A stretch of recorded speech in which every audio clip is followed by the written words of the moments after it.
What's going on, everybody? So today I want to talk about the upgrade materials, the new ones, beguiling dust, the enhanced scrap material. Every single person needs these guys. When they expanded the upgrades from max of 20 to I think it's 30 or 35. I actually don't know what the max is now. But regardless, every single person needs a bunch of materials. You can see once you reach about rank 20, the costs are going to halve from compared to 19, but they're going to start scaling upwards here. If I just go ahead and upgrade right here, you can see, boom, they're now 500 or 600 dust, 5k scrap, 50 of the flowing shards. So it is an absolute grind to get these upgraded, and every single person needs to do it because all this is new materials. Yes, you can use your older materials or your newer materials on your older upgrade pieces, but unfortunately there's only one way to really upgrade the new ones, and it's just to regrind everything. So I have a couple new ways that I've been really enjoying here, and I want to share it with you all. First, I want to give you guys a couple tips here. If you were someone like me and you are getting close to maxing out your cap of your gear, you might have turned off a few settings that might help you a little bit now, and you should definitely turn them on. So if we go into the general settings here, we scroll down, you'll find the auto pickup. I personally had normal items turned off because it would be better for my legendary and experience gain and set item game if I was running dungeons to have them turned off, because you actually salvage so much when you're a free-to-play player or low spender and you don't have the boon of plenty, so your inventory is pretty small. This is going to help you get scrap but lower your XP and legendary rates, not by much but by a small margin. And because we were nearing the cap of the upgrade materials and I don't necessarily need the extra combat rating, I kind of turned off the normal items for a while, but it's going to help you really access a lot more scrap material that way.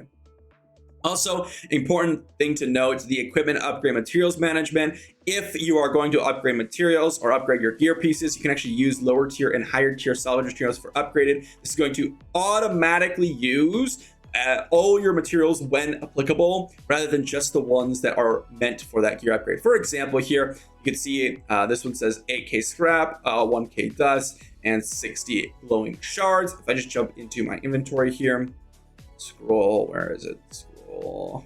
You can see here, I actually don't have 8k scrap, I have 7k scrap, but it combines the two together. If I were to turn that setting off, it would only use the ones meant for that upgrade tier. So that is something to know, especially if you're upgrading your set items or whatever it is. Definitely cash in on either not using that or using it, depending on what you want.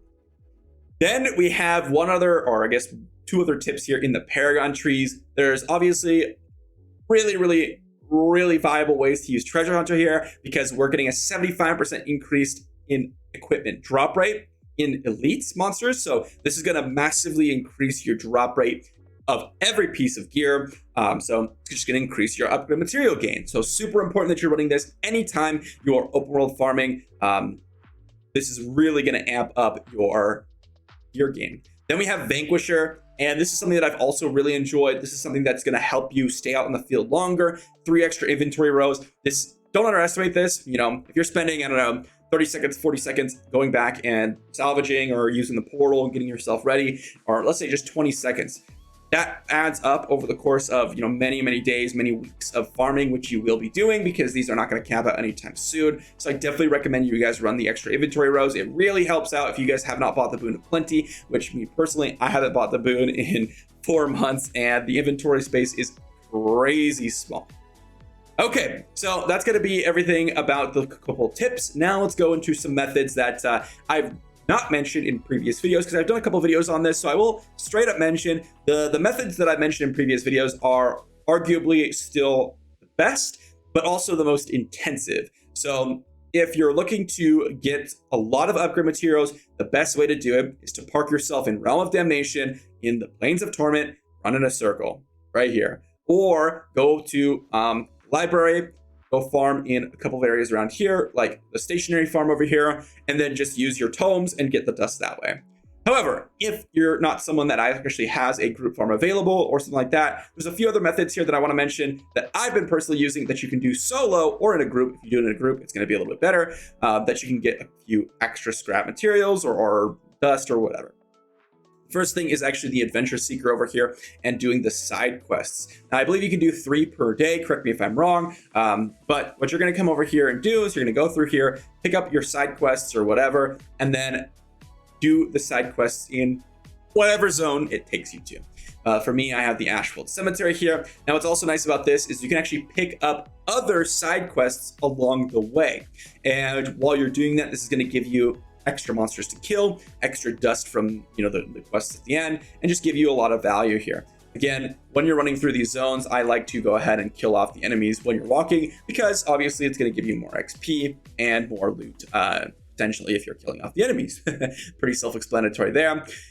These quests, depending on the quests, can take decently long. When I say decently long, I mean like 5 minutes or so to a little bit shorter. Like, you can pick up a side quest that might take you literally a minute and a half, kill like a monster or two, and then you're killing the monster, as well as actually getting the dust from the chest at the end. So it can be pretty rewarding. It can be definitely very, very rewarding, and this allows you to really amp up a lot of your loot gain. And I should activate my treasure hunter, because I can tell my treasure hunter is not active. Let me just go ahead and activate that. There we go. Oh, we're in combat. There we go. We have the treasure hunter active. Let's go. Here I am talking about treasure hunter. I don't even have it active, guys. Look at me. I am trolling. But you can see this quest, very, very simplistic. We're just going to go around and send the signal for wherever we need to go. And we can kill the monsters on the way. So pretty casual experience, and nothing really that takes too much effort. And honestly, that's something that's really enjoyable.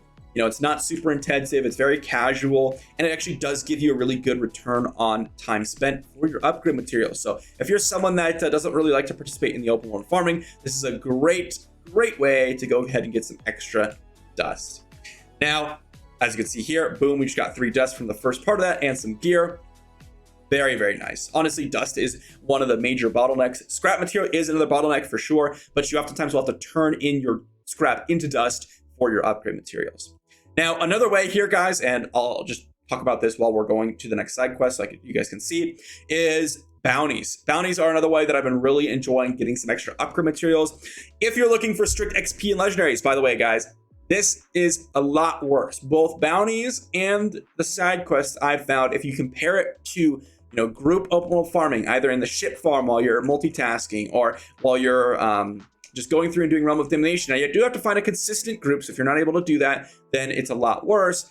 But if you are able to find that, then you're much better off doing that. So I don't want to claim that these methods are somehow like some random crazy ticket to ascending to the next dimension, but these do really, really help you out if you just want to load up a group and do something for 5-10 minutes and just cash in on some highly valuable upgrade materials while you're playing solo, or even in a group, but you just have that limited time to play. That's where these methods really come in, and bounties are a great way to do that as well. You can oftentimes claim your bounties and then claim your side quests, and they can overlap, which is why I mentioned these two, because if they overlap, you get suddenly you're getting some massive value in terms of just doing the side quests, killing the monsters as you're going along, and then you're going to get both the chest spawning from the side quests and the bounty turn in itself, which is really, really nice. So I personally have been really enjoying the combo of these two, and I've been doing it for a couple days now. This is a method that I honestly didn't mention previously, because again, the XP and the legendaries are a lot less than open world farming. So oftentimes I would just recommend you do that instead. But because I don't mind people really focusing in on upgrade materials now, this is a method that I think has gone up in my eyes quite a bit. And again, if you're in a group, it could be potentially a lot better. So those are going to be my couple of tips, guys. Some settings, some extra ways to get some upgrade materials. A lot of people don't even know about the side quests, so I figured I'd drop it in a video for you all. Again, if you're looking for the absolute best ways for grinding, 8, 9, 10 hours, because these are only one-time things per day. Oftentimes, the bounties, for example, going ahead and jumping in those Realm of Damnation or the library is going to be what you want to do. I'm sorry I don't have a hot trick for you guys to get your upgrade materials. This game's a grinding game at the end of the day. Getting combat rating, getting these upgrade materials, you just have to play the game a lot. And unfortunately, there's no quick fix for getting those upgrade materials. So be sure to try these methods out if you guys enjoy them. Let me know in the comment section down below. If you guys have any other methods that you like personally, let me know in the comment section down below as well. Again, I want to say this one more time because I know a lot of people really have some vitriol in the comment section, but these are not like the absolute best methods. They're just another way to shake up things and to give you guys another way to get upgrade materials that is not bad at all. Definitely can double up a lot of the times and get you some pretty good value. So I wanted to show you guys because a lot of people don't know about the side quests and they do help quite a bit. Thanks for watching, everyone, and I'll go ahead and finish off this side quest and show you guys what it looks like to turn it in, and I'll go ahead and cut the video. So you can see, boom, we got double chest there, quite nice. That's going to be quite a bit of dust, and that's going to be it. So thanks for watching. I'll see you all tomorrow.